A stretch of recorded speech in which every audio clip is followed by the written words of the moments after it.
Very good evening. मैंने cash book के बारे में आपको बताया था, बट हम धीरे धीरे एक आज नया कंसेप्ट पढ़ेंगे। ये कैश बुक का तो ऑलरेडी एक्सटेंड होता ही रहेगा, चलता ही रहेगा, बट हम एक नए कॉन्सेप्ट पढ़ेंगे। वो कॉन्सेप्ट हो सकता है आपको किसी भी बुक में ना मिले, बट डोंट वरी, बुक में नहीं मिलेगा तो कोई इशू नहीं है, हमें इस कॉन्सेप्ट को करना है। तो देखिए मेरे साथ ये क्या कॉन्सेप्ट है, देखिए।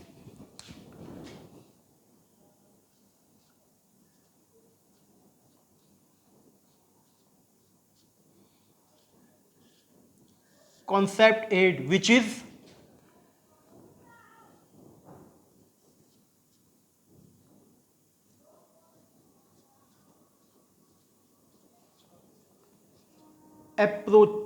approaches of accounting। Approaches of accounting, approaches, I think approaches की स्पेलिंग करेक्ट है कि अप्रोचेस ऑफ अकाउंटिंग का मीनिंग क्या है। फाइन, अप्रोचेस ऑफ अकाउंटिंग का मीनिंग क्या है।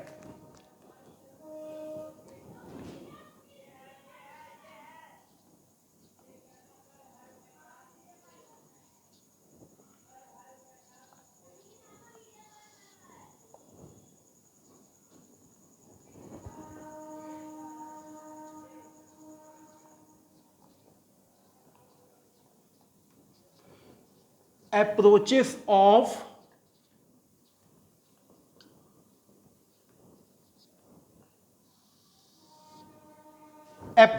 of accounting। what is the meaning of approaches of accounting? ठीक है ना, जो अकाउंट्स की अप्रोच है, अप्रोच का मतलब समझ,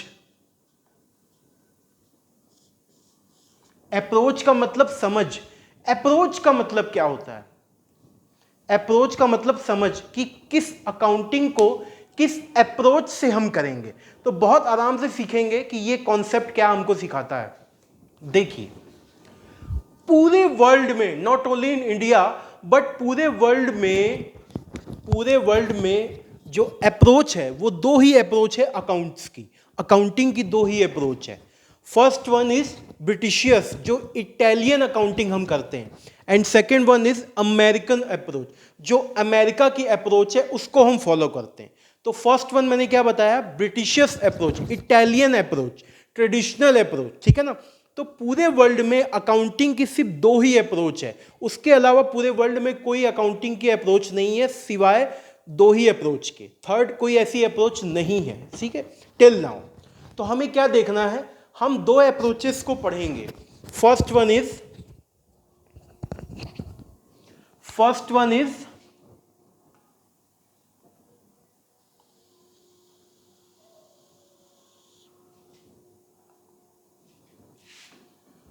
one is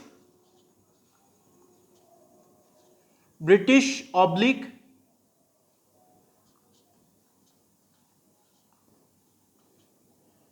Italian approach, and second one is American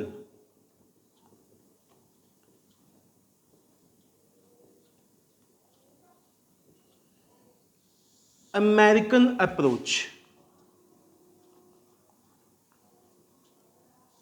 approach means ये थिंकिंग है, ये एक थॉट है, ये एक थॉट है,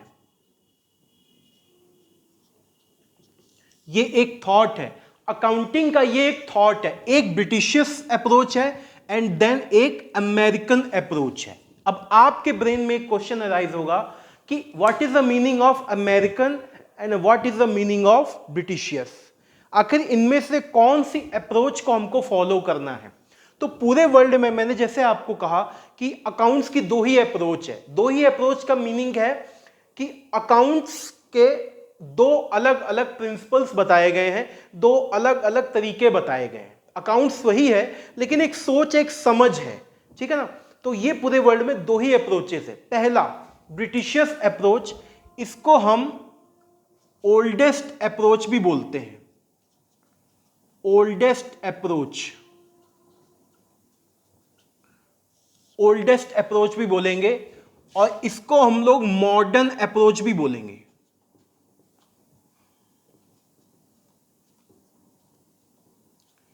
इसको हम लोग मॉडर्न अप्रोच भी बोलेंगे और इसको हम लोग ओल्डेस्ट अप्रोच भी बोलेंगे। अब मेरी बात समझिए, ये तो दो बाइफर्केशन बताई।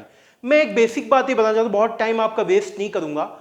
मैं आपको यहां बेसिक बात ये बताना चाह रहा हूं कि इसमें से कौन सी अप्रोच को हमें फॉलो करना है और कौन सी अप्रोच बेटर है। और आज की डेट में मींस कि आज पूरे इंडिया में, पूरी कंट्री में और रेस्ट ऑफ द वर्ल्ड में कौन सी अप्रोच अकाउंटिंग की फॉलो की जाती है, मींस कि अकाउंटिंग की कौन सी अप्रोच को ज्यादा यूज किया जाता है, ये भी हम समझेंगे। तो पहले हम बेसिक इसमें डिफरेंस कर लें, देन उसके बाद हम धीरे धीरे आगे चलेंगे और आपको ये कॉन्सेप्ट 8 इजीली समझ में आ जाएगा। तो आइए मेरे साथ, ओल्डेस्ट अप्रोच। मैंने आपको कॉन्सेप्ट 1 में बताया था, कॉन्सेप्ट 1 में मैंने आपको सिखाया था कि जब बेटेंटो कैटेगरी ने 1450 में इसका इन्वेंशन किया था किसका? Double entry and book keeping.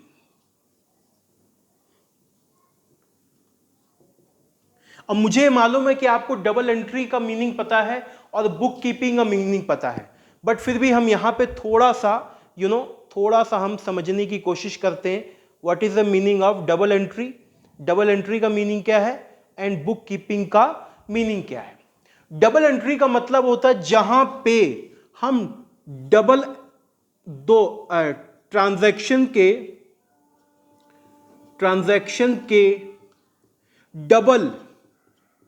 Double effects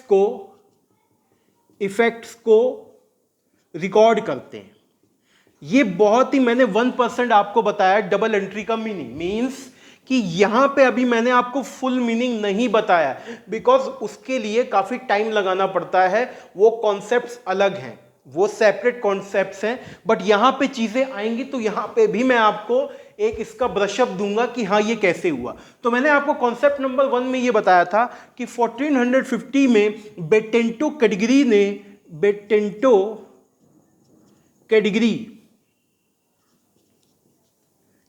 ने डबल एंट्री बुक कीपिंग का इन्वेंशन किया, means double entry book keeping को बनाया फर्स्ट टाइम। और ये कहां पे बना? ये डबल एंट्री कहां पे बनी?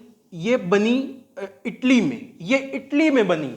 ये इटालियन अप्रोच थी, ब्रिटिशियस अप्रोच थी। वो ब्रिटिशियस जो हमारे हिंदुस्तान पे 200 साल तक राज करके गए, 200 साल तक उन्होंने हम पे लीडरशिप रखी, 200 साल तक। ये वही ब्रिटिशियर्स हैं, ठीक है ना। तो पहली बात, जो हम अकाउंटिंग पढ़ते हैं, जो आप अकाउंटिंग पढ़ते हैं, वो ब्रिटिशियर्स की अकाउंटिंग है, वो इटालियन अकाउंटिंग है। वो कौन सी अकाउंटिंग? अभी सारी बातें हम लिखेंगे। वो इटालियन अकाउंटिंग है। तो हम ये बात समझ गए कि जो हम अकाउंट्स करते हैं, जो हम अकाउंटिंग पढ़ते हैं, वो अकाउंटिंग ब्रिटिशियर्स की अकाउंटिंग है। उसको हम लोग इटालियन अप्रोच भी बोलते हैं, ब्रिटिशियस अप्रोच भी बोलते हैं। सबसे ओल्डेस्ट एंड सबसे रिफाइंड अकाउंटिंग जो है वो ब्रिटिशर्स की ही थी। आप जानते हैं इंडिया के अंदर इतने लॉज हैं, वो आज भी ब्रिटिशर्स को ही कॉपी करके बनाए गए। बिकॉज ब्रिटिशर्स कोई भी कंसेप्ट बनाते थे, अभी हम ये ब्रेन में नहीं रखेंगे कि वो हमारे ऊपर 200 साल तक लीडरशिप करके गए, 200 साल तक राज करके गए, बट उनके जो कॉन्सेप्ट्स होते थे वो इतने लॉजिकल होते थे। वो उन्होंने ही हमको डबल एंट्री बुक कीपिंग का कंसेप्ट दिया था 1450 में। क्योंकि ये बेटेंटो कैटेगरी, ये ब्रिटिशियर्स थे, ये एक अंग्रेज थे जो इटली में रहते थे, ठीक है ना। तो ये भी क्या है, यूके का पार्ट है। This is also the part of UK means United Kingdom। United kingdom, जहां लंदन वगैरह भी है, यूनाइटेड किंगडम। तो ये एक कंट्री है, यहां ये एक किंगडम है जहां पे कई सारे कंट्रीज हैं, ठीक है ना। तो ये अकाउंट्स की सबसे ओल्डेस्ट अप्रोच थी, ठीक है ना। और इसमें और डिटेल्स है, बट वो डिटेल्स में मैं अभी नहीं जा रहा। मुझे तो आपको इसका मीनिंग बताना है कि पूरे वर्ल्ड के अंदर ये दो अप्रोचेस काम करती हैं। पहली अप्रोच के बारे में हमने देखा। इस अप्रोच में एक बहुत ही एक बहुत यूनिक पॉइंट है। ये अप्रोच जो है वो लॉजिकल बात करती है, लॉजिकली।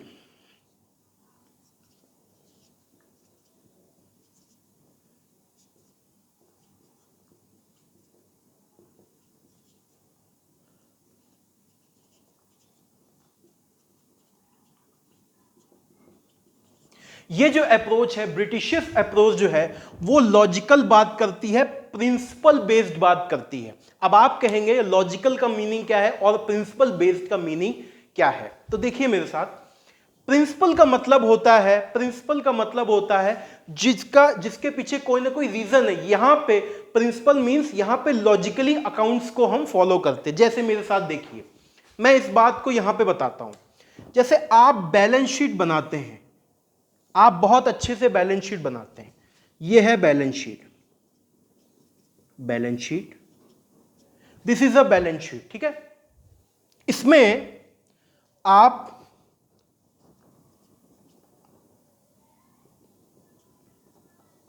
लायबिलिटीज को लिखते हैं, ठीक है। लायबिलिटीज में आप करंट लायबिलिटीज को लिखते हैं, मैंने अभी शॉर्ट में लिखा, करंट लायबिलिटीज को लिखते हैं और यहां पे आप असेट्स को रिकॉर्ड करते हैं, ठीक है। यहां लायबिलिटीज को रिकॉर्ड करते हैं, यहां पे आप असेट्स को रिकॉर्ड करते हैं। तो मेरा मीनिंग क्या है, जो ब्रिटिशियस अप्रोच है, जो ब्रिटिश की अकाउंटिंग है, वो ये कहती है कि लायबिलिटी का मीनिंग है कि जो प्रेजेंट ऑब्लिगेशन है, प्रेजेंट ऑब्लिगेशन मतलब कि जो आज जो आपको जिम्मा है, जो देना है, जो लॉजिकल है, जो देना है, वो आपको आउटसाइडर को पे करना पड़ेगा। वो लॉजिक की बात करती है, वो लॉजिक की बात करती कि हां, जैसे फॉर एग्जांपल क्रेडिटर्स हैं, क्रेडिटर्स का मतलब होता है लेनदार, जो आपसे पैसा लेंगे, तो वो हमारे लायबिलिटीज हो गए। वो लायबिलिटीज यहां पे आ गई। तो ब्रिटिशियस अकाउंटिंग ये कहती है लायबिलिटीज वो इसलिए है, लायबिलिटीज का मतलब दायित्व होता है, उसको इसलिए दिखाते हैं क्योंकि कल को हमको फ्यूचर में आज हमारी जो जिम्मेदारी है, जो हम पे करेंगे आज या कल पे करेंगे, तो उसको हम लोग लायबिलिटी की डेफिनेशन में कोट करते हैं, दिखाते हैं। तो लायबिलिटी का मतलब होता है present obligation which is arise due to past effort. तो मेरा कहने का मतलब ये जो अप्रोच है वो लॉजिकल बात करती है कि कोई भी आइटम बैलेंस शीट में या किसी भी बुक्स ऑफ अकाउंट्स में कोई भी चीज अगर मेंशन कर रहे हैं, दिखा रहे हैं, तो उसके पीछे एक लॉजिक है, एक प्रिंसिपल है, एक रीजनिंग है। तो ये चीजें ब्रिटिश अकाउंटिंग बताती है, हमको ब्रिटिश अकाउंटिंग बताती है। बट अमेरिकन अप्रोच के साथ एक प्रॉब्लम है। अमेरिकन अप्रोच क्या कहती है, ये रूल बेस्ड काम करती है, ये रूल बेस्ड काम करती है। रूल बेस्ड का मतलब कि आपको बैलेंस शीट में ऐसे ही दिखाना होगा, logic go to hell, logic का कोई मीनिंग नहीं बताते। जैसे अभी हम आगे समझेंगे, यहां पे यूएस गैप हम पढ़ते हैं, यूएस गैप, यूएस मतलब अमेरिका, ये यूएस अप्रोच है, इसको हम लोग यूएस भी बोलते हैं, यूएस अप्रोच, ठीक है ना। तो ये रूल बेस्ड है, यहां पे लॉजिक्स को ज्यादा यूज नहीं किया जाता, ये रूल बेस्ड है। ये रूल बेस्ड इसलिए है कि जैसे ये बैलेंस शीट है, ये बैलेंस शीट है, ठीक है, यहां पे मैंने लायबिलिटीज को दिखाया और यहां पे मैंने असेट्स को दिखाया। तो जो अमेरिकन अप्रोच है वो ये कहती है आप यहां पे लायबिलिटीज दिखाओ, यहां पे असेट दिखाओ, ये आइटम इसमें दिखाओ, ये वाला आइटम इसमें दिखाओ, लेकिन कई बार वो लॉजिक्स नहीं बताती। वो ये कहती है ये रूल है, आपको ये फॉलो करना होगा। आप कहोगे हम फॉलो क्यों करें, हमें इसका लॉजिक बताओ, हमें इसका रीजनिंग बताओ, हम यहां पे लायबिलिटी को क्यों मेंशन करें, हम यहां पे असेट को क्यों मेंशन करें। तो इसका लॉजिक भाई, बिकॉज आप जब लॉजिक समझेंगे आपको ये पता चल जाएगा, अच्छा हाँ, बट ये कहते हैं रूल हमने बोला है तो यू हैव टू फॉलो, आपको फॉलो करना पड़ेगा। तो दैट्स वाई ये क्या है, अमेरिकन अप्रोच। आज की डेट में जिसको मॉडर्न अप्रोच बोलते हैं, बट ये रूल बेस्ड है, ये कई बार लॉजिक्स नहीं देते, ठीक है ना। यहां पे अभी हम आगे देखेंगे, यहां पे हम लोग फॉलो करते हैं, यहां पे हम लोग फॉलो करते हैं यूएस गैप फॉलो करते हैं।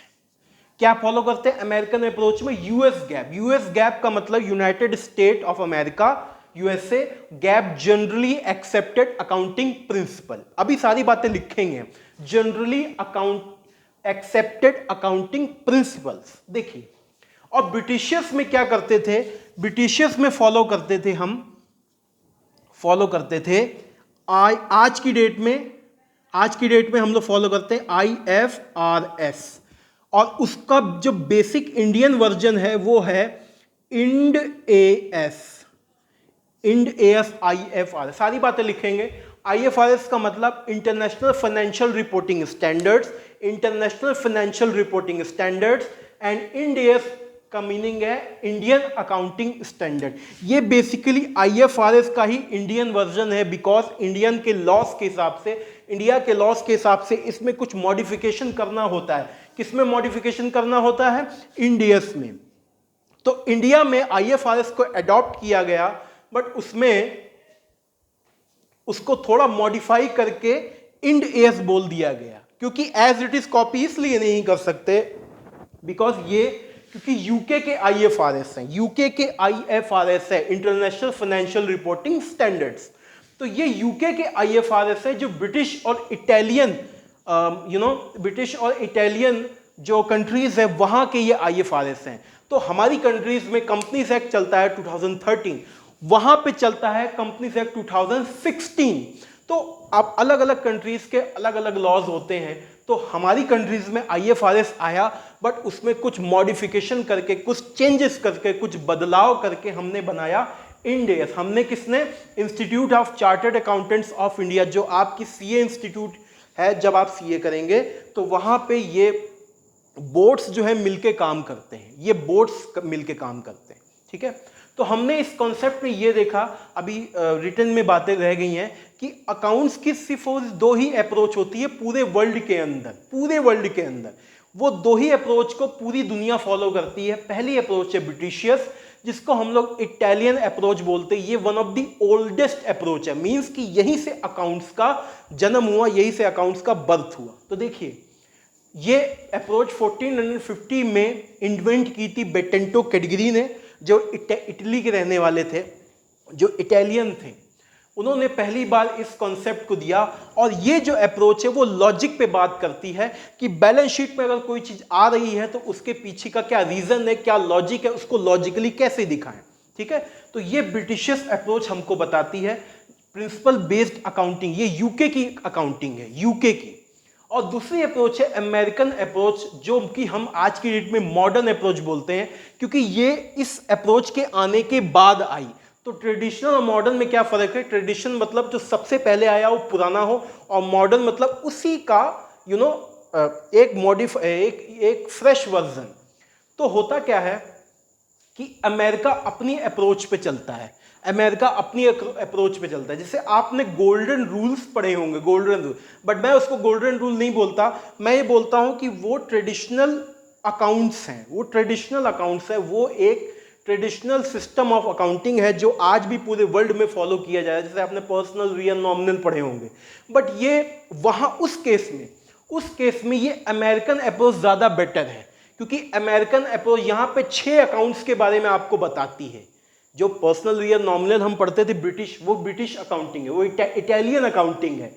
बट यहां जब अमेरिकन अप्रोच में देखें तो वो 6 अकाउंट्स बताते हैं। पहला असेट, दूसरा capital, and third expenses, fourth losses, fifth capital, and six withdrawal. यानी 6 अकाउंट्स वो बताते हैं। कौन बताते हैं? American approach. और ब्रिटिशर अप्रोच में हमारे कौन से अकाउंट्स थे? ब्रिटिशर्स अप्रोच में हमारे थे पर्सनल, रियल एंड नॉमिनल। वो 3 ही अकाउंट, बिकॉज पुराने टाइम से वो आ रहे हैं, उसमें अभी कोई मॉडिफिकेशन नहीं हुआ। तो इस पॉइंट पे ये अमेरिकन अप्रोच ज्यादा बेटर है, इसमें थोड़ा मॉडिफिकेशन किया गया। बट इसके पीछे भी क्या लॉजिक है, वो जब हम कॉन्सेप्ट पढ़ते हैं तो वहां धीरे धीरे हम चीजों को समझते हैं और काफी टाइम लगा के इसका लॉजिक समझते हैं। बिकॉज यहां पे हम उस चीज को इतना टाइम नहीं लगा सकते, बिकॉज ये कॉन्सेप्ट रिस्ट्रिक्टेड है अप्रोचेज में, कि अप्रोच का मतलब क्या है, कि कौन सी एक माइंडसेट पे अकाउंटिंग चलती है। तो पूरे वर्ल्ड में सिर्फ 2 ही माइंडसेट है, एक है ब्रिटिशियर्स और एक है अमेरिकन।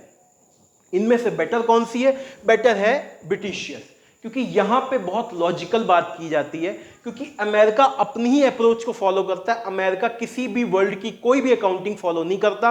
अमेरिका के अपने अकाउंटिंग बोर्ड्स हैं और ब्रिटिश के भी अपने अकाउंटिंग बोर्ड्स हैं। हमने जो कॉपी किया, मींस इंडिया के अंदर जो अकाउंटिंग चल रही है वो इंड एएस बेस्ड है, जो कि आईएफआरएस का ही इंडियन वर्जन है। और आईएफआरएस किसका है? ब्रिटिश अप्रोच का, इटालियन अप्रोच है। ब्रिटिश की ही अकाउंटिंग हम पहले भी फॉलो करते थे और ब्रिटिश की ही अकाउंटिंग हम आज भी फॉलो कर रहे हैं।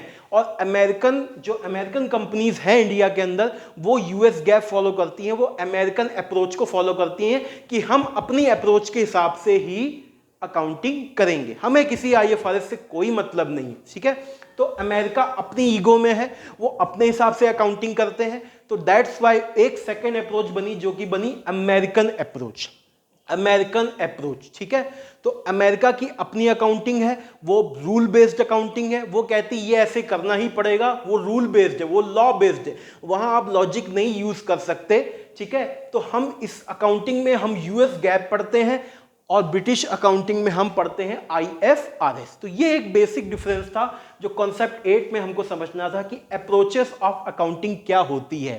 पूरी दुनिया में दो ही अप्रोच है, अमेरिकन और ब्रिटिशियस। ठीक है, तो ये एक बहुत बेसिक चीजें थी जो कई बार बुक्स में हमें नहीं मिलती हैं, लेकिन डोंट वरी, हमें ये चीजें लॉजिकली समझनी है कि अप्रोच कितनी है। जो हम अकाउंटिंग करते हैं वो कौन सी अकाउंटिंग है और जो उसके अलावा कौन सी अप्रोच ऑफ अकाउंटिंग है।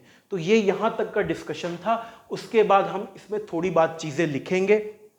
ठीक है, अभी हम इसमें लिखने का काम करेंगे, वो आपको नेक्स्ट वीडियो में मैं लिखवाऊंगा। ठीक है, एक एक पॉइंट को लिखेंगे, डोंट वरी। ऐसा नहीं कि कुछ भी बोल दिया तो उसको ऐसे ही हम ब्लैंक छोड़ देंगे। हमको सारी चीजें लिखनी है, जो बातें हमने बोली, जो बातें मैंने बोली, उसको 1 by 1 पॉइंट वाइज करके मैं लिखवाऊंगा, जैसे मैं हमेशा आपको लिखवाता रहा हूं। ठीक है, अभी हम सिर्फ ये फ्लो चार्ट बनाएंगे, इस बातों को समझेंगे, लॉजिकली समझेंगे, उसके बाद एक एक पॉइंट करके हम चीजों को लिखेंगे। तो आज के लिए इतना ही। Thank you so much.